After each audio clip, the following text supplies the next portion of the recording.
Els jardins i parcs urbans acullen una bona diversitat de petits aucells, especialment durant l'hivern, quan cerquen llocs arredossats, no massa elevats i protegits del vent. Als jardins podem trobar moltes més espècies que els habituals teuladers.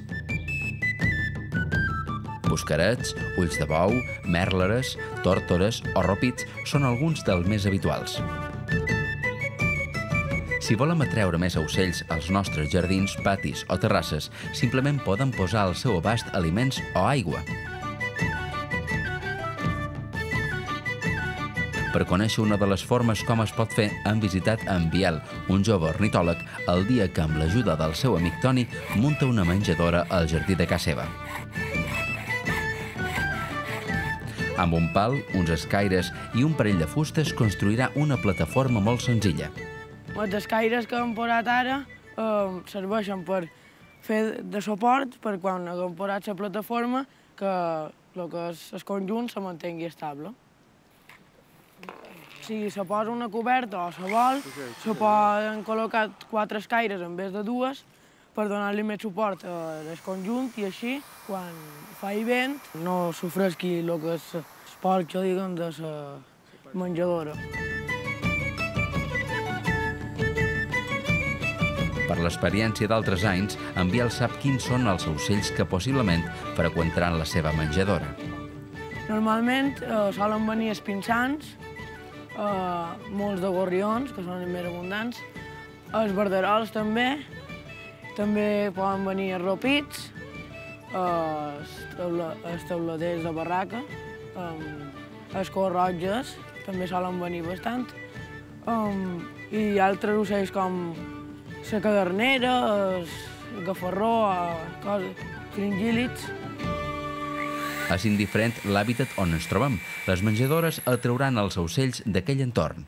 Les menjadores se poden posar a molt de llocs, a llocs urbans com aquí, o a boscos, i depenent del lloc on el col·locam, el visitaran unes espècies o altres. Qualsevol persona pot fer una menjadora a casa seva, sigui en un pis, a la terrassa mateixa, sigui a una finca grossa de metllers, a un bosc, a qualsevol lloc, i hi ha molt de tipus de menjadores. Des de menjadores més simples, com poden posar un plat amb menjar i trossos de pa, això que també li servirà, o menjadores més complicades, més complexes, com aquesta. Una vegada finalitzada la instal·lació, hi hem de posar-hi el menjar. Hi ha un ample ventall d'opcions perquè als aucells els agrada l'aliment específic per a ells, però també moltes de les coses que poden trobar al nostre rebost. Aquí hi ha una mescla de llavors, tenim cacabet, que és sense sal i ja pelat, pipa negra de la varietat més petita, li es posa mescla per insectívors que es pot comprar a qualsevol tenda d'animals i menjar per canaris. Aquests aliments ben segur que suposaran una bona aportació nutritiva per als aucells que sovint durant l'hivern tenen més dificultats per trobar les llavors, els fruits o els insectes que formen part de la seva dieta. Per facilitar que s'atraquin, si no hi ha arbres o arbusts de vora, es poden col·locar unes branques on els aucells puguin posar. I va millor. Així ells, quan se vagin al menjador, tindran un punt des d'on aturar-se antes i així trobar-se més segurs, diguem, per saber on van, diguem. Ara només falta donar oli de lli a la fusta per impermeabilitzar-la. I no ho hem de fer amb productes artificials com el vernís, perquè pot ser nociu per als ocells. A més d'aquest de la plataforma, en Biel col·loca pels arbres del jardí altres elements per proporcionar aliment als aucells. Se poden fer altres tipus de menjadora, com veiem aquí. Poden agafar un filferro i clavar-li i posar-li cacabets. Aquí les he posat sense pelar, ells mateixos ja. També se poden col·locar fruites per als arbres. Finalment, amb un pal, el que li hem fet forats als costats, i de dins hi hem introduït grassa animal mesclada amb llavors. Un bon complement de les menjadores, imprescindible a la primavera i a l'estiu, és l'abeurador. Però a l'estiu sí que cal posar-li aigua perquè ells ho necessiten i a les èpoques de sequia, diguem que no plou tant, ells li va molt bé aquesta aigua. Ara només hi resta esperar que els ocells s'acostumin a la presència d'aquests nous elements del jardí i detectin el menjar. Pot ser qüestió d'unes hores o de dies, però ben segur que hi aniran. Animats per l'experiència d'en Biel, decidim instal·lar una menjadora en un petit jardí entre arbres fruiters, plantes ornamentals i ametllers. La nostra plataforma és molt simple i l'han fet amb branques i fustes reutilitzades. A l'hora de triar el lloc i l'alçada hem de tenir en compte que no sigui accessible als moixos ni a les rates. Hi posam un plat ben variat amb menjar de canari, pipes, pa, pasta per a insectívors i magdalenes. Al segon dia ja arriben els primers ocells, buscarets i ropits, ropits i buscarets.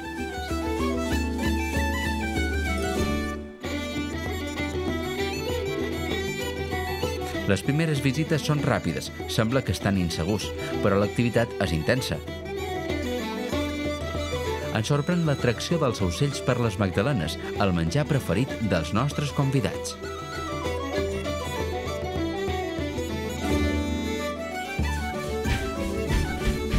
Dies després apareixen els ferraricos. No els havien vist pel jardí des de feia mesos, així que ben segur que han arribat atrets per la menjadora.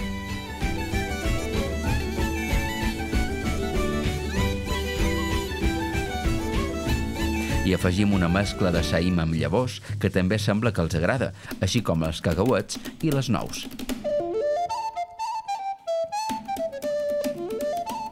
Després d'unes setmanes, els ocells ja es mostren més confiats i segurs, fan estades més llargues a la menjadora, fins i tot davant la nostra presència.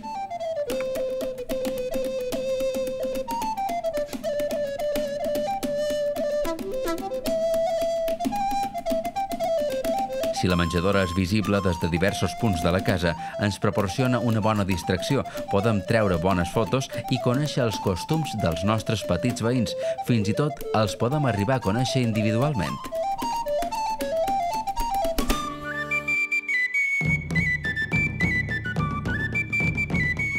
Els moviments dels ocells pel jardí es repeteixen. Normalment s'aturen primer a les branques de la llimonera o l'ametller i d'aquí cap a la menjadora. Hi ha moments que sembla que fan cua, un darrere l'altre, i van passant el buscaret mascle, la femella, el nostre ròpit i els dos ferraricos.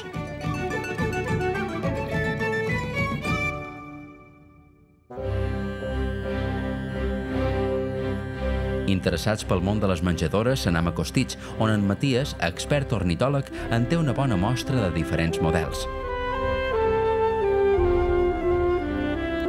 N'hi ha per penjar dels arbres, unes contenen llavors diverses i d'altres pastilles de greix, una mescla de saïm amb llavors, insectes o larves.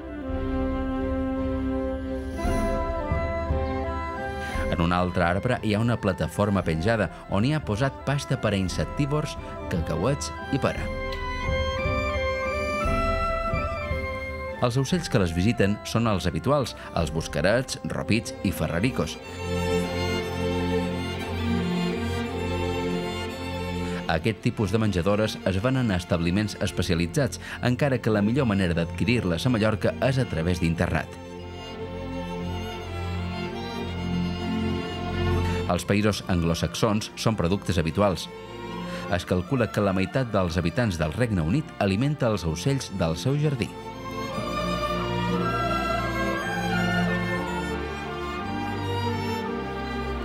Un dels objectius d'en Maties és poder observar el comportament de les diferents espècies que visiten les menjadores.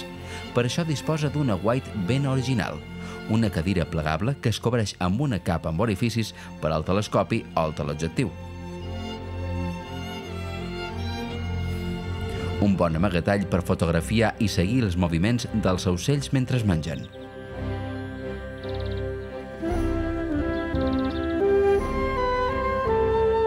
Al cap d'uns dies tornem al jardí d'en Biel per veure com li va a la seva menjadora. La menjadora, sobretot, m'hi van tórteres, pinsans, verderols, gorrions, buscarets, mèl·leres i qualque ocell així rarito que s'acosta a mirar el que hi ha. També ens dona alguns consells per un bon manteniment de la instal·lació. És molt important mantenir neta la menjadora, ja que pot agafar bacteris que provoquin malalties als ocells. Una cosa molt important és la pluja. És necessari o és recomanat tenir un sistema o un forat per on es filtri l'aigua de la pluja, perquè si no ens trobarem la nostra menjadora completament inundada. Si tenim cura de la nostra menjadora, amb molt poc esforç podem proporcionar una bona ajuda als petits ocells del jardí, al mateix temps que gaudim d'unes observacions fantàstiques sense sortir de casa. Pot ser una bona manera d'aficionar a l'ornitologia a tota la família.